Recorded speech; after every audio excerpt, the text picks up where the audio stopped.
Alright, so quick overview of what's going on this patch. It is relatively kind of like simple, only a couple of voices, well three voices, but with lots of variations. So the drone, at the heart of it, the very first patch I'm doing with the Vhikk X, it's over there.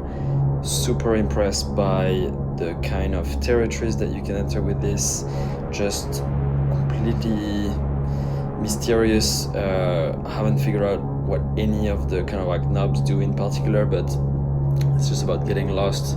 This is one of the algorithms that I've kind of like found is not too harsh, because like the sound is quite intense. And basically I'm modulating like all the parameters that were sounding nice with Pam on a really slow kind of like set of variations. So I'll just kind of like get that going. And that's just going in the background, very slowly evolving. It is with a relatively kind of like big low pass filter to get only the kind of like more numbing part of the sound. And once in a while there is like this overfeeding that happens, which is basically like manually done with this, but like now that it's kind of like patchy, it's not gonna do it, but that's creating the unexpected burst of kind of like sound, so that's quite fun and cool. And then so I'm sending this into Ghost just to get a little bit of kind of like side chaining of like pulsation and a little bit of extra kind of like filtering of the higher frequencies.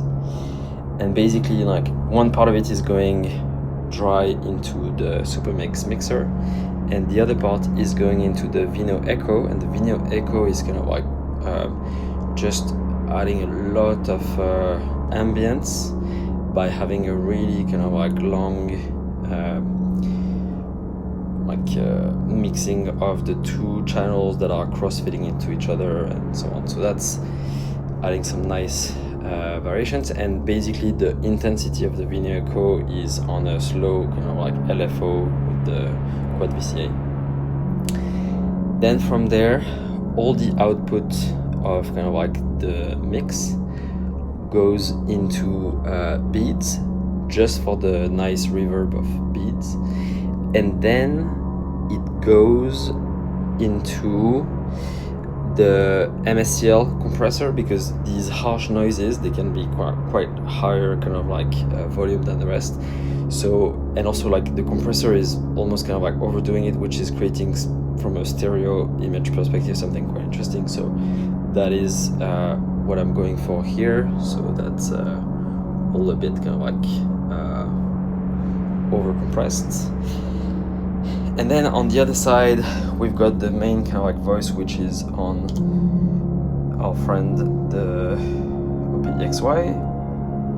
So I'll just kind of like mute to remove the voice.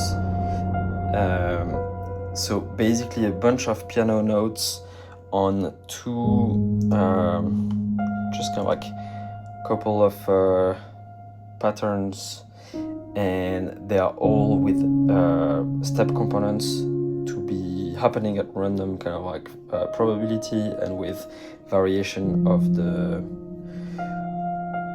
pitch within the octave, within the kind of like the key. And then basically I have like one which is on a relatively kind of like longer chord progression, so that's the one here. And then there is a shorter chord progression, and then there's one which is really kind of like quiet. So it's like mostly improvising on the like scene number one, then a bit of scene number two, which is a little bit less kind of like random, and then scene number three is kind of like resetting the patch. So that's looping, that's creating some like ambience. It's then all going in the TX6, which has my favorite kind of like reverb. So the reverb in drone mode is just kind of like super good.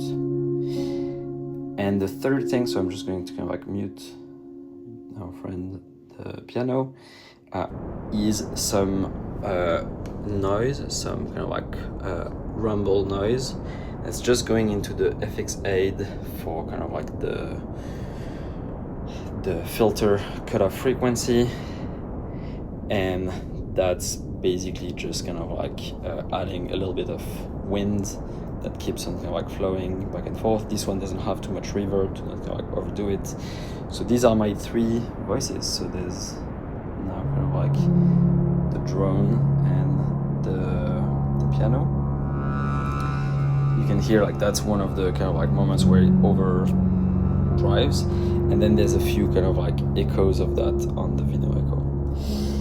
And then the very kind of like nice, cool, exciting thing is the kind of like sending it all to the Nagra. So the way I'm set up right now, it's not recording what I was doing in the video, but like basically the Nagra then kind of like records and plays live on tape the whole mix. And actually with these kind of like 7-inch kind of like take-up reels, it actually wobbles, and kind of like the whoa and flutter is much higher than like with the smaller ones, which is super nice. There's like a few moments where you can hear a little bit of vibration. So apart from the usual kind of like gluing it all together, it adds a little bit more kind of like pitch uncertainty. So that's I'm not gonna record right now, but it's just the most magnificent piece of gear that I have, and I'm very excited about it. But yes, yeah, so that's basically kind of like how it goes, and then it's just kind of like being recorded out of the Nagra, and no kind of like post-processing mix of any sort. So that's relatively kind of like simple, but actually it runs kind of like in lots of different directions for a while, and I had a lot of fun making it, so hopefully you enjoyed listening to it. Cheers!